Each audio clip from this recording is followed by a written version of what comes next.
तर नमस्कार मित्रांनो, मी तुमचा ए आत्ता बघा कामावर आलो आहे. 9 वाजता आम्ही कामावर येते आणि आज बघा गार्डन आपला फार्म हाऊस आहे. बघा आमचा फार्म हाऊस बघून घ्या पहिला सगळं. हे बघा आमचं असं फार्म हाऊस आहे आणि हे फार्म हाऊस आहे आपला. आणि फार्म हाऊस समोरचा झाडांचं थोडा कटिंग करून घ्यायचं आहे. ते झाडे मी तुम्हाला दाखवून देतो, झाड कसं वाढल्या आणि साईडचं सगळं कटिंग करून घ्यायचं आहे. हे बघा झाडं अशा पद्धतीचं इकडं आत बघा.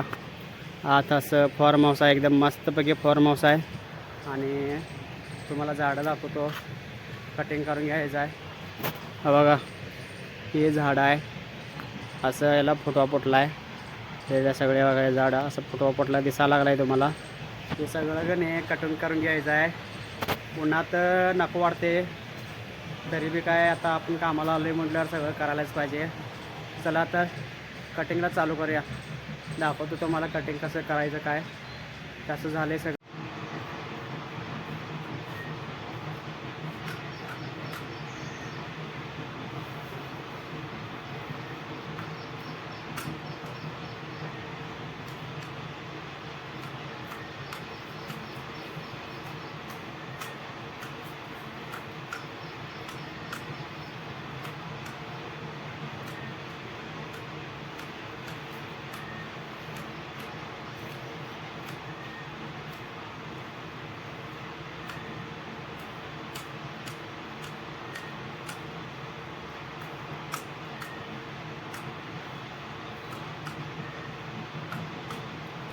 तर बघा आता कटिंग चालू केलं आहे आणि लय बी केलं नाही, उगाच थोडा बघा एवढंच. हे झाड आहे की नाही तेवढंच या बाजूलाच कटिंग केलं आहे.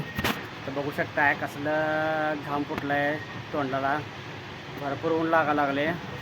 बघा हे ऊन सगळं आत्ता किती 9:30-10 वाजलं असेल, एवढं ऊन पडवा लागले.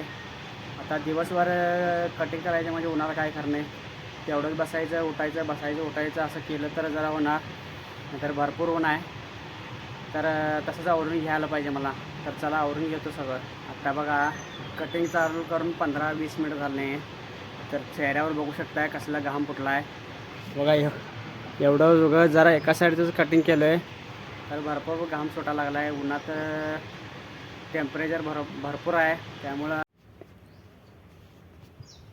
तर मित्रांनो बघा आता मी कटिंग करायला तुम्हाला सांगितलेलं कटिंग करायला लागलो आहे म्हणून. हे बघा आता हे एकच झाड पूर्ण असं कटिंग केलं आहे आणि हे दुसरा झाड कटिंग करायला तोपर्यंत लईच ऊन लागायला लागले. त्यामुळं का नाही कटिंगला इथं स्टॉप करायला लागले.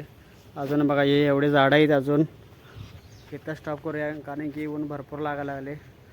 बघू शकता तुम्ही ऊन घाम फुटायला लागला आहे, त्यामुळं झाडं कटिंग करायचं इथं स्टॉप करतो. तर चला पुढच्या ब्लॉगमध्ये भेटूया आपण.